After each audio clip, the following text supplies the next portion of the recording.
ये 6 है या 9? ये ग्लास आधा भरा हुआ है या फिर आधा खाली?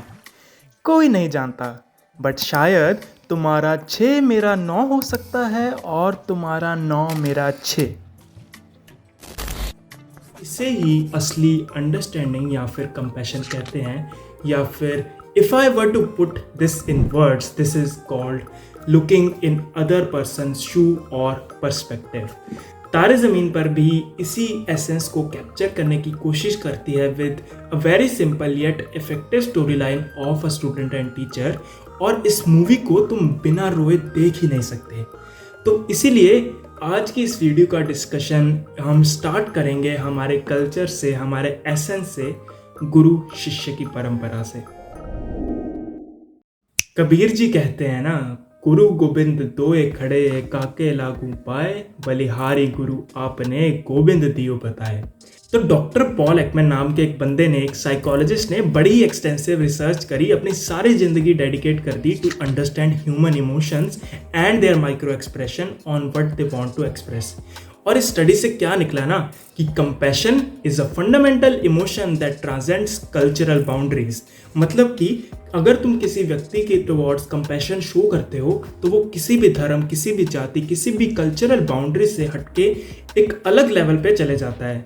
एंड इस मूवी में भी ईशान अवस्थी ही ट्राई टू एक्सप्रेस कि कैसा फील होता है डिसलेक्सिया में। कम्युनिकेशन तो उसकी अच्छी थी नहीं कि वो कम्युनिकेट करके बता दे कि हाँ मैं ये पर्टिकुलर चीज़ फील कर रहा हूँ। तो जितनी भी कन्वर्सेशन होनी थी ना, वो सारी इमोशन से, वो फेशियल एक्सप्रेशन से होनी थी।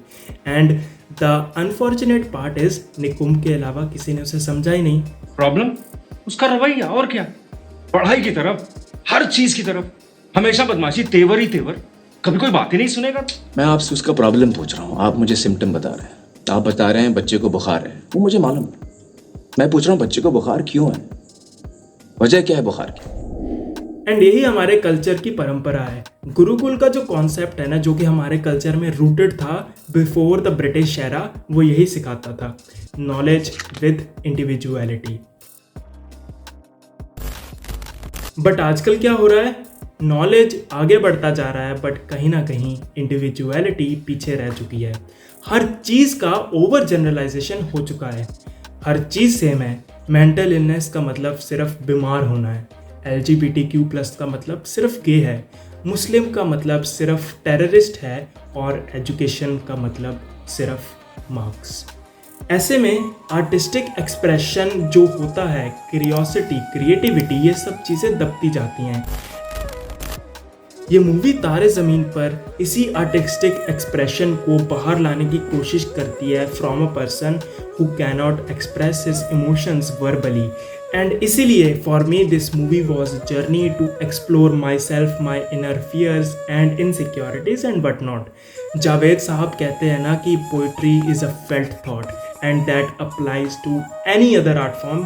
तुम किसी को भी उठा लो। एंड इसीलिए जो इस फिल्म का मेन कैरेक्टर है ईशान अवस्थी, उसके लिए आर्ट करना महज एक हॉबी नहीं थी, वो उसका सर्वाइवल था।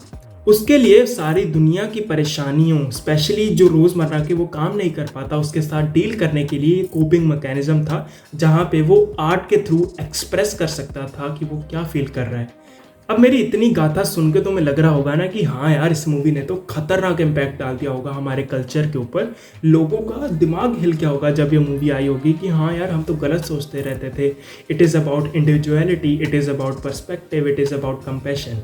हाँ, ये सब ख्याल सबके मन में आए थे, लेकिन कब तक? जब तक वो 2.5 घंटे की मूवी देख रहे थे, या फिर महज 1 दिन तक। उसके बाद आज भी सिचुएशंस वही हैं। आज भी ऐसे कई चीज़ें हैं जैसे कि मेंटल हेल्थ, जिसको टाबू कंसीडर किया जाता है इंडिया में। एंड आई नो यहाँ पे काफ़ी चीज़ें इम्प्रूव हो रहे हैं, बट आज भी सिचुएशन सेम है। एंड ऑब्जेक्टिवली तुम कुछ कर भी नहीं सकते। तो अभी मैंने कहा ना कि ऑब्जेक्टिवली तुम कुछ कर भी नहीं सकते। एंड 90% ऑफ व्यूअर्स ने मेरी बात मान ली होगी कि हाँ, ये तो सत्य है, ये तो ऐसा ही रहेगा। बट मैं कहता हूँ तुम्हें मेरी बात माननी ही क्यों है। मैंने स्पेसिफिकली मेंशन किया the word objectively, not subjectively. तुम्हारी स्टोरी सिर्फ तुम्हारी है। Do not let anyone to be the sailor of your boat. मैं चाहे तुम्हें जो मर्जी कहूँ, मैं छोड़ो कोई भी इन्फ्लुएंसर, मेरे तो फिर भी इतने सब्सक्राइबर है ही नहीं कि तुम मेरी बात को लेजिटिमेट मानो, बट जो बड़े नंबर वाले सब्सक्राइबर्स हैं, अगर तुम उनकी भी बात सुनते हो ना, ultimately whatever they are saying is because of their objectiveness और सब्जेक्टिवनेस उनके खुद के एक्सपीरियंसेस के साथ। बट जस्ट लाइक तारे ज़मीन पर मूवी, तुम्हें ढूंढना है कि तुम्हारी इंडिविजुअलिटी कहाँ लाई करती है, किस बात के लिए तुम खुद को एक इंडिविजुअल कंसीडर कर सकते हो। बाकी एडिसन भाई की रोशनी हम पर पड़ती रहे। So thank you for watching this video. अगर वीडियो पसंद आए तो सब्सक्राइब करना, बाकी तुम्हें ये वाली वीडियो भी पसंद आ सकती है, please check it out. Subscribers बढ़ाओ यार, इतना अच्छा कंटेंट देता हूँ। Till then keep analysing, bye.